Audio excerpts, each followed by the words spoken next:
Ya, ahora sí, ya estamos.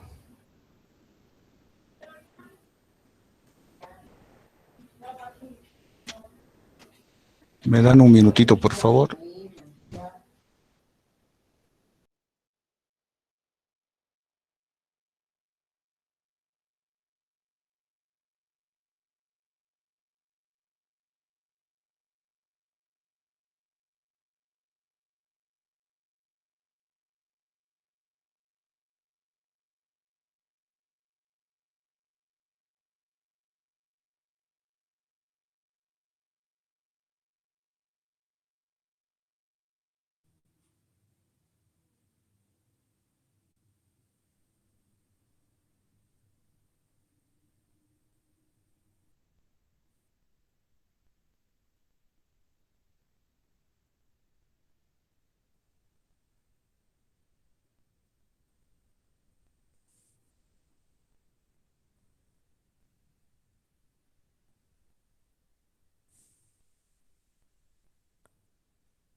Bien, entonces vamos a empezar.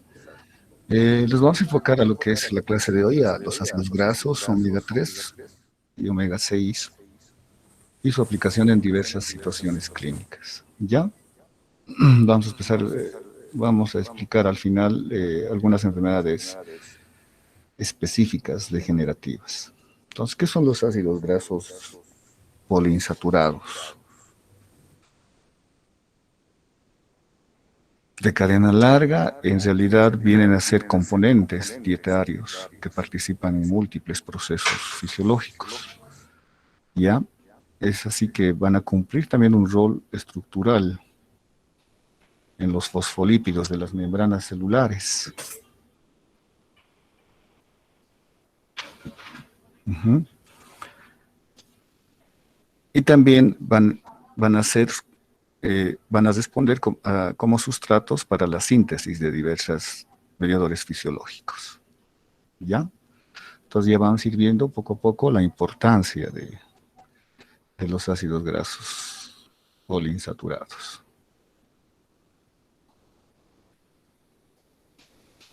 Aquí estamos viendo ya la metabolización de los ácidos grasos poliinsaturados, específicamente del omega 6 y el omega 3. ¿Ya?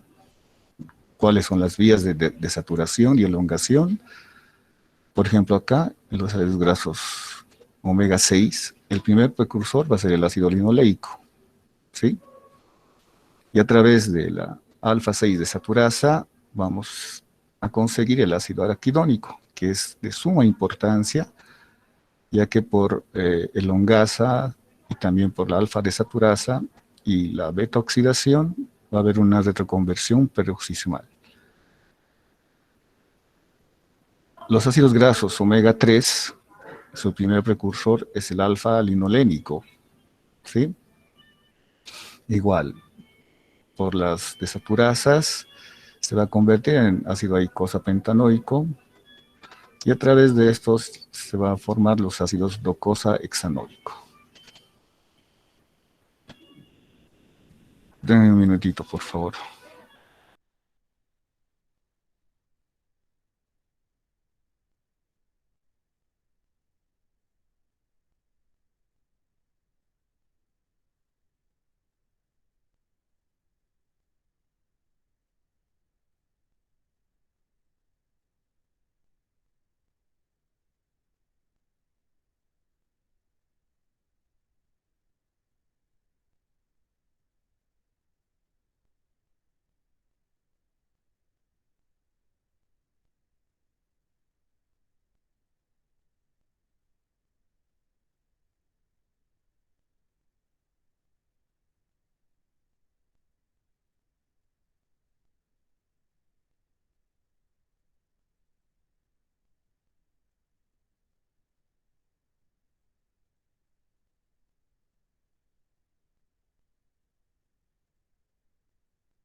Entonces, continuamos. Esta es la parte bioquímica que ustedes van a recordar, ya lo han visto en segundo año, ¿no es cierto?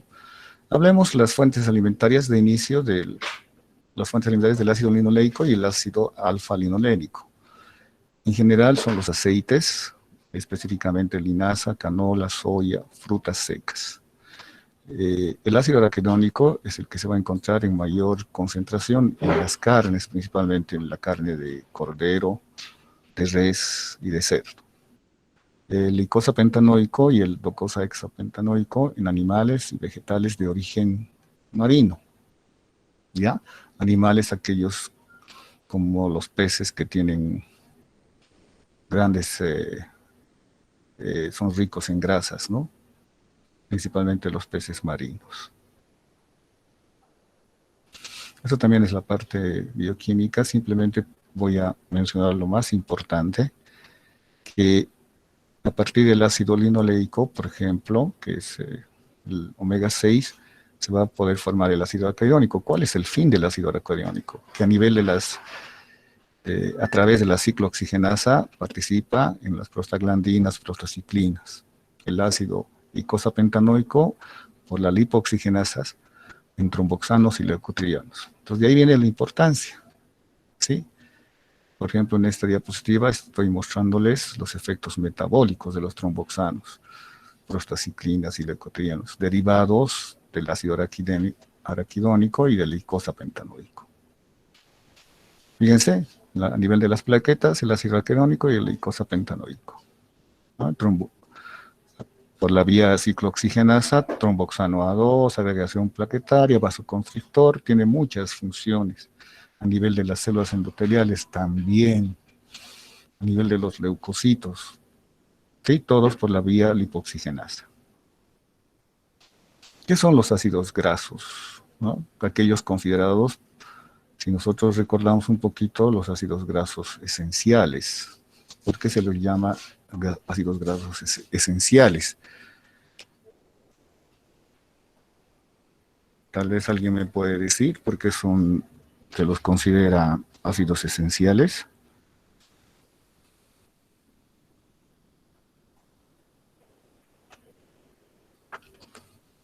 Porque son aquellos que no produce nuestro organismo, doctor. Muy bien, ¿sí? Entonces, eso es para que se recuerden, los ácidos grasos esenciales es porque el ser humano carece de una maquinaria enzimática necesaria para poder biosintetizarlos. ¿Sí? Como lo ha dicho su compañera, en resumen es eso. Entonces, por lo tanto, nosotros estos ácidos grasos esenciales tenemos que conseguir a través de la alimentación, de la dieta, ¿no es cierto? Y como estamos viendo, los beneficios que son de utilidad. ¿Ya? Existen ácidos grasos tres tipos, los omega, omega 3, omega 6 y omega 9. Los poliinsaturados, como ya hemos mencionado, los omega 3, ¿sí? Y el omega 6. Los monoinsaturados, el omega 9. Y los saturados, el ácido láurico, palmítico y esteárico.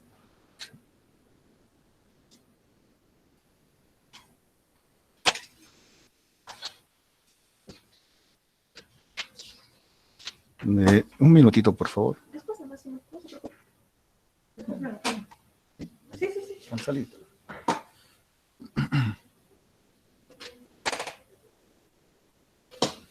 Ya, entonces continuamos. Vamos a hablar de todos estos. Ya hemos hecho una introducción breve de lo que es la parte bioquímica, ¿no es cierto? Entonces empecemos a hablar, bueno, aquí también estoy volviendo a mostrarles los saturados, monoinsaturados, poliinsaturados. Aquí esta es la parte química, que no vale la pena repetirlo. Y aquí empezamos con el ácido graso omega 9. Su representante, el ácido oleico. El omega 9 se llama, ¿por qué se llama omega 9? Porque su doble cadena está en el carbono 9. ¿Sí? Si empezamos a contar, va a estar aquí la doble cadena. Dentro de las funciones específicas es que participa a nivel de las membranas celulares, a nivel de los eritrocrócidos, de la mielina, ¿sí? Y también nos va a permitir tener una estructura química estable. El omega 9, aquí podemos ver lo más importante, es dentro de los requerimientos, se recomienda que el omega 9 es entre el 15 a 25% de las calorías totales para el ser humano. ¿Y dónde vamos a encontrar el omega 9? Como ya hemos mencionado, principalmente en el aceite de oliva, canola, almendras, maní, aguacate, en mayores concentraciones. Sin embargo,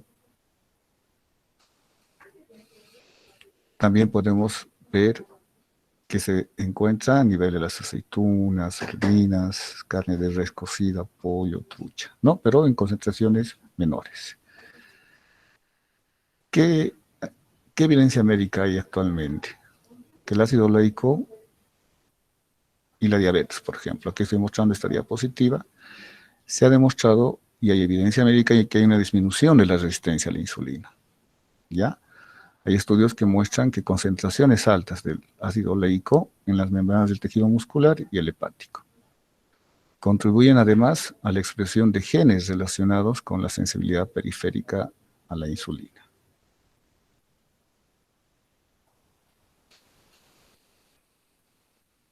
El omega 9 y el sistema inmune. De igual manera, una dieta rica en ácido oleico tiene efectos muy benéficos, como antiinflamatorio, disminuye el riesgo de artritis reumatoidea. Además, provoca cambios que se interrelacionan con los procesos de activación y proliferación de linfocitos, ¿ya? Hay estudios que, como prevención para la artritis reumatoidea, y al final vamos a hablar de esta enfermedad, ¿no?, con altas concentraciones de omega 9. Aquí estoy presentándoles, ya fíjense, son publicaciones antiguas, por ejemplo esta del 2007, donde dice consumos moderados de aceite de oliva por 9 semanas disminuyen la presión sistólica y diastólica significativamente. Pero no solo eso, ¿no es cierto? Una dieta equilibrada, actividad física, pero además de reemplazar un aceite vegetal cualquiera y empezar con el aceite de oliva. Disminuye la incidencia de cánceres, principalmente en las localizaciones a nivel de la mama, próstata y colon. Esto ya fue publicado en 2006. Dietas suplementadas con aceite de oliva también pueden mostrar disminución de la hipertensión, disminución en la resistencia a la insulina, ¿sí? Y mejora el perfil de lípidos y biomarcadores inflamatorios para enfermedades cardiovasculares. Eso con el omega 9. Ahora entremos con el omega 3. Su primer precursor es el ácido alfa-linolénico, ¿no es cierto? Después el icosapentanoico y el docosahexanoico. También es un importante, forma parte de la estructura de las membranas celulares. Esto es importante del omega 3. Su deficiencia genera alteraciones del sistema nervioso central y a nivel de la maduración de la retina. Fíjense, eso ya fue publicado en la década de los 80. Entonces, aquí yo les estoy mostrando, no es que estoy haciendo, no quiero hacer ninguna propaganda, nada de eso, pero fíjense, estas son fórmulas de leche de vaca modificada, ¿no es cierto? Son las famosas etapa 1. Ya son fórmulas, así se llaman, fórmulas de leche de vaca modificadas. ¿Sí? Han agarrado la leche entera de vaca y ha sufrido modificaciones. Entonces, fíjense, por ejemplo, esta de 0 a 6 meses, igual esta fórmula infantil, se debe en esta etapa de la vida, de 0 a 6 meses. Lo que me interesa mostrarles es esto. ¿Qué es lo que contienen? Proteínas optimizadas por probióticos, fíjense ya. Y lo más importante, el ácido araquidónico y docosahexanoico. Lo mismo para esto. Hay situaciones especiales en que las mamás no pueden dar lactancia materna, ¿sí? Entonces reemplazan con este tipo de fórmulas, que se tratan de asemejarse a la leche materna, pero nunca van a ser igual que la leche materna, ¿no? Entonces, dentro de sus componentes, aparte del tipo de proteína que está semihidrolizada, aparte de las calorías, de todo, de minerales y algunas vitaminas, tiene los ácidos grasos esenciales, que les decía que son importantes para esto.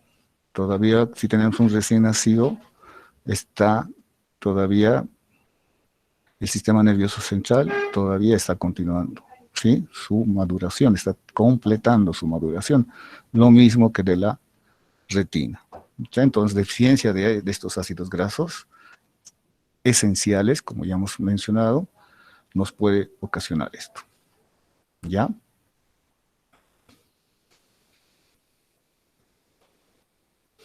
Volvemos a mencionar, fundamental en el desarrollo del sistema nervioso central en el niño.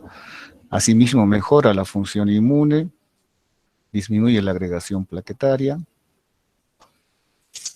disminuye la respuesta inflamatoria y también se ha evidenciado que disminuye los niveles de triglicéridos en sangre.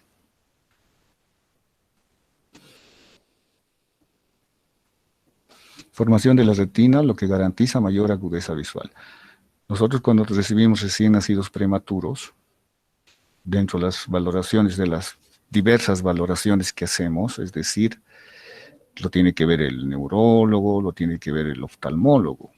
¿Por qué tendrá que verle un oftalmólogo? Por este problema. Porque puede haber una retinopatía del prematuro, ¿no? Por una deficiencia de los ácidos grasos esenciales. También les indicaba que lo vea el neurólogo para evaluar el desarrollo del sistema nervioso central. Y esto lo hará a través, solicitando una ecografía transfontanelar y así ver el desarrollo del sistema nervioso central. Descartar una retinopatía del prematuro, el oftalmólogo es el especialista quien evalúa a través de un fondo de ojo, etc. ¿Ya? Aquí estoy mostrándoles el ácido graso esencial omega 3, el aceite esencial es el que contienen mayor concentración, las nueces, maní, almendras, avellanas. Pero no se olviden, concentraciones mínimas. En cambio, si nosotros medimos las concentraciones en la leche materna, ahí sí podemos tener concentraciones mayores en comparación a esta.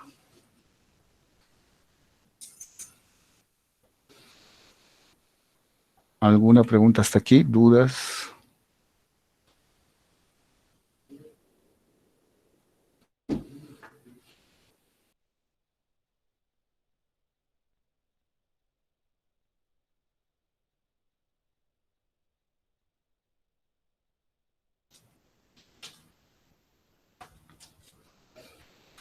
Ya, entonces aquí estamos viendo esto.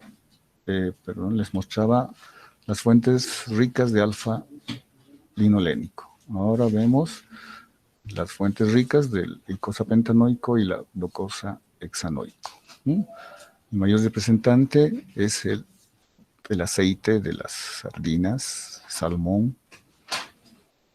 Y fíjense, lo demás es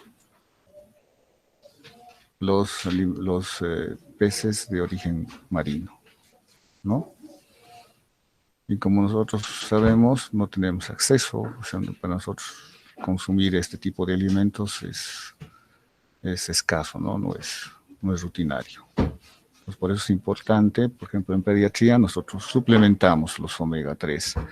Ya viene en forma de jarabe, en forma de comprimidos e incluso de gomitas, los gummies, que parecen caramelos, entonces es muy importante. Cuando acuden a consulta, ¿qué es lo que primero preguntamos? ¿Qué leche recibe? ¿No es cierto? Si recibe leche materna, lactancia materna, estamos tranquilos, no nos preocupamos. Si recibe una fórmula, averiguamos qué fórmula, cómo le da, o a veces, también hay muchos niños que reciben una alimentación mixta, es decir, leche materna y fórmula. ¿Qué se ha visto entre las recomendaciones del omega 3? Esto ya en pacientes adultos, ¿no? Por ejemplo, en los diabéticos, así como los que tienen hipertriglicemia, sobrepeso, se recomienda consumir pescados ricos en omega 3 por lo menos 3 veces a la semana. La Sociedad Colombiana de Cardiología recomienda consumir alimentos ricos en ácidos grasos igual 3 veces a la semana. Aquí la FDA indica no dosis mayores a 3 gramos por día. Entonces hay varias recomendaciones, pero donde más nosotros nos apegamos es en los pacientes, lo que dice la OMS, pacientes sanos, consumir de 0,3 a 0,5 de omega 3 por día. Y que eso, muchos no podemos acceder a eso, ¿no es cierto?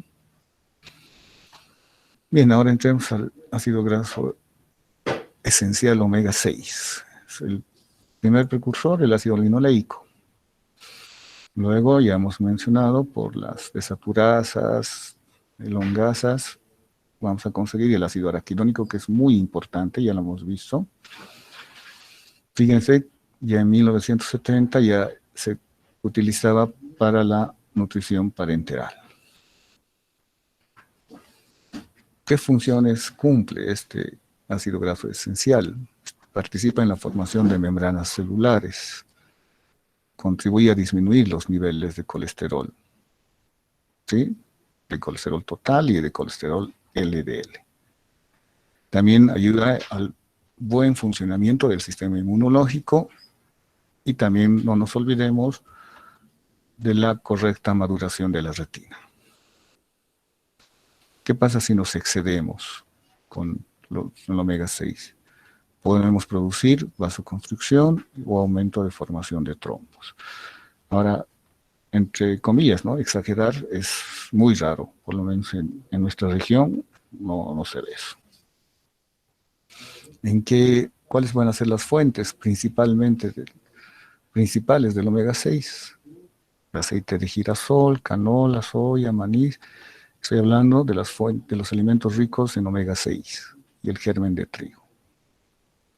Aquí ya podemos ver, y aquí estoy mencionándoles la relación omega 6 y omega 3 ideal. La relación ideal es de 1:1. Máximo 4 de omega 6 y 3 y 1 de omega 3, perdón. ¿Sí? Esa es la relación ideal. Pero actualmente, la mayoría de las dietas se maneja de 20:1. 20 de omega 6 y 1 de omega 3. ¿Qué evidencias existen en el beneficio de la salud? Esto ya les he mostrado. Lo que me interesa, omega 3, aquí a nivel cardiovascular, ¿sí? Disminuye el colesterol en un 5%. Se ha evidenciado a través de estudios de investigación.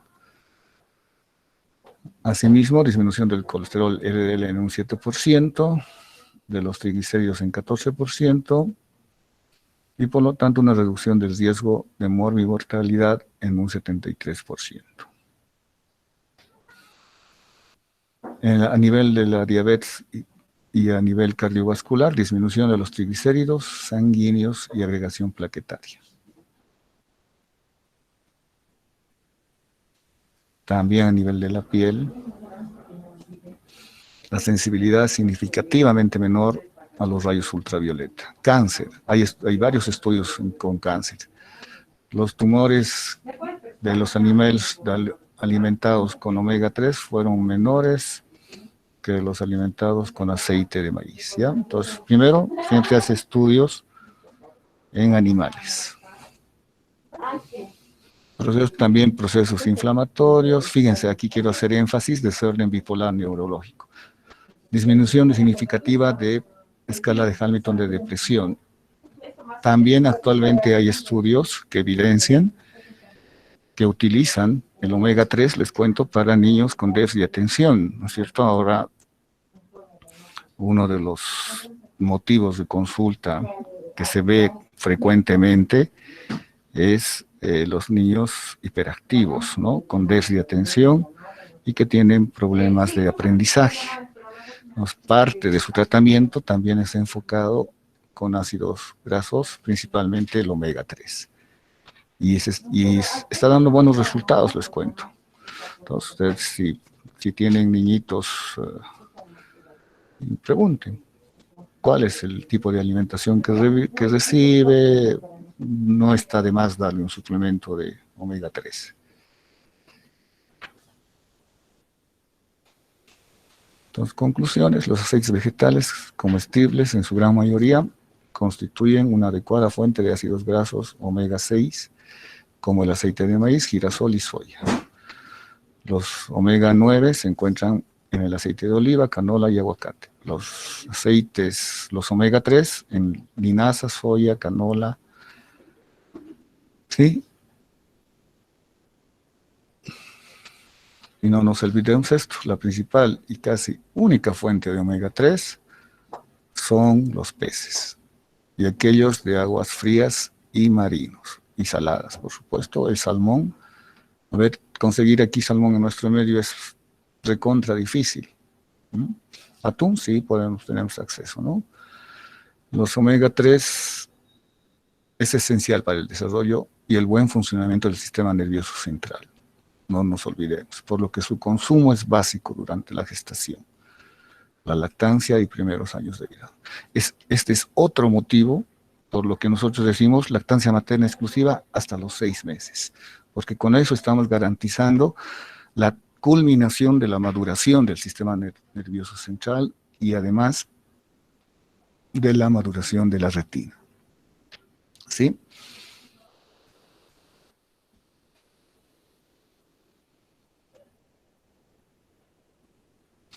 Entonces, ¿qué efectos nutricionales fisiológicos de los ácidos grasos a nivel de salud cardiovascular, cerebral, articulaciones, inmunológico, vista y también control de peso?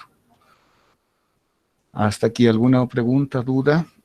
Ya estamos terminando. Están muy tranquilos. Doctor, como mencionaba, hay una cantidad máxima de la cual en adultos se podría consumir ácidos grasos, por ejemplo, el omega 3 nos mencionaba. En los niños de 1 a 5 años, menores de 5 años, ¿cuánto sería lo máximo que se le podría suplementar en cuanto a omega 3? Generalmente en la consulta suplementamos 2 veces al día, ¿ya? 2 veces al día. Si hacemos una buena anamnesis, ¿qué tipo, les vuelvo a repetir, ¿no? ¿Cómo es su alimentación? De inicio, ¿qué tipo de leche recibe? ¿Cuántas veces consume por lo menos pescado o atún a la semana? ¿Mm? Inclusive aquellos niñitos que vienen a la consulta con inapetencia, ¿mm? También les damos, dentro de los suplementos están los ácidos grasos esenciales, ¿ya? Entonces, 2 veces al día es, una también puede ser como prevención, pero ya para manejo les damos 2 veces al día.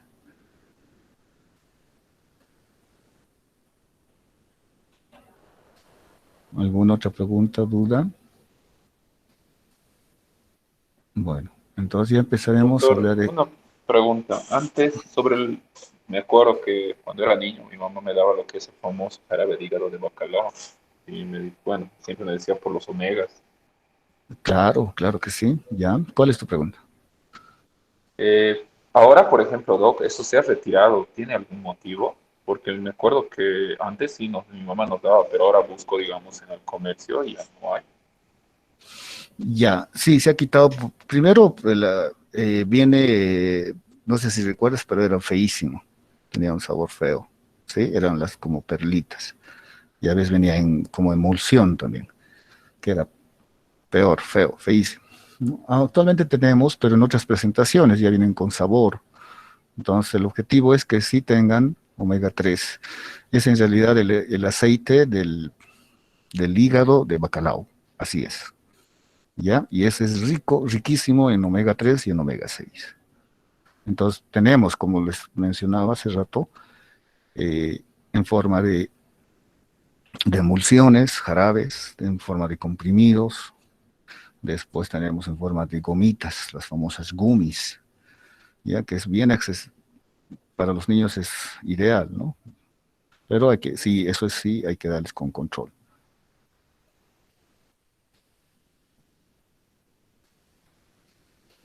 Ya. Entonces ahora hablaremos de esta enfermedad específicamente, la artritis reumatoidea. ¿Listo? Es una enfermedad degenerativa, ya lo tenemos claro. ¿Qué más podemos decir de la artritis reumatoidea?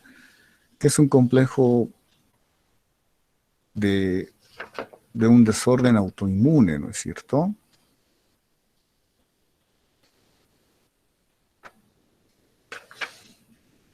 ¿Y qué es lo que caracteriza o cómo se presenta? Se caracteriza por una marcada inflamación y destrucción progresiva de los tejidos que forman las articulaciones, ¿sí? Las citoquinas son liberadas por linfocitos T activos y tienen un papel importante en los procesos inflamatorios asociados a esta enfermedad, ¿no? No hay una causa, es una enfermedad autoinmune, ¿sí? No podemos decir, este es el motivo, no hay una causa, es multifactorial, ¿sí? Asimismo, podemos mencionar que el tratamiento de la artritis reumatoidea, ¿en qué se basa o cuál es el objetivo? En realidad se centra en el uso de fármacos antiinflamatorios, ¿no? Inmunosupresores, los cuales una de las grandes desventajas es que tienen efectos secundarios, ¿no? Efectos adversos a largo plazo. Que reciban paciente en forma exagerada corticoides, los efectos van a ser a largo plazo, no son inmediatos. Es así que estamos hablando de esta enfermedad porque se ha visto que en estudios en humanos han demostrado que la suplementación con ácidos grasos poliinsaturados de cadena larga, principalmente el omega 3, ¿sí? Que ya hemos mencionado que en qué alimentos son ricos de estos, reduce significativamente, hay estudios que demuestran hasta un 42%, los niveles séricos de las interleuquinas 1, 2, 6 y 8, así como el factor de necrosis tumoral alfa y de los leucotrienos. ¿Ya? Fíjense, es un porcentaje muy importante. La reducción de estos mediadores de inflamación se asocia, por lo tanto, a una mejoría, ¿no es cierto?, en los síntomas de artritis reumatoidea.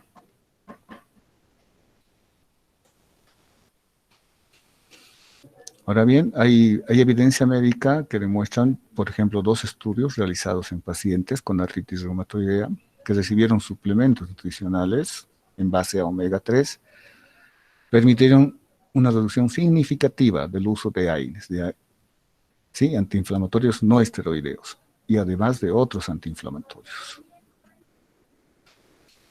Es así que esto nos ha permitido, estos antecedentes han permitido establecer un potencial uso del omega 3 como parte del tratamiento de la artritis reumatoidea. ¿Ya? Entonces hay reumatólogos especialistas que utilizan dentro del tratamiento, pero especialmente esto lo hacen en etapas tempranas de la enfermedad, es decir, como prevención. No no va a haber un efecto que esperamos en una paciente ya crónica, ¿no? Entonces, fíjense lo que dice aquí, en etapas tempranas de la enfermedad o como prevención. ¿Ya? Eso es. A ver, ¿alguna pregunta, duda?